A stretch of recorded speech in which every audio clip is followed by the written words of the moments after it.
Gündəlik həyatımızda bağladığımız şifahi müqavilələr hansılardır?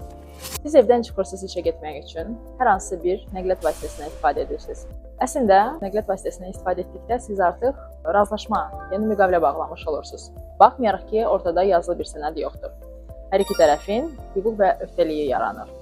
Sizin öhdəliyiniz var ki, bu xidmətin qarşılığını pul vasitəsilə adətən ödəyəsiniz.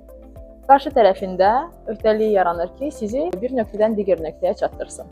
Daha sonra gün ərzində çalışırsınız, acırsınız, nahar fasiləsi üçün bir kafe, restorana gedirsiniz. Oradan bir şey sifariş edirsinizsə, bu artıq aranızda bir razılaşmadır.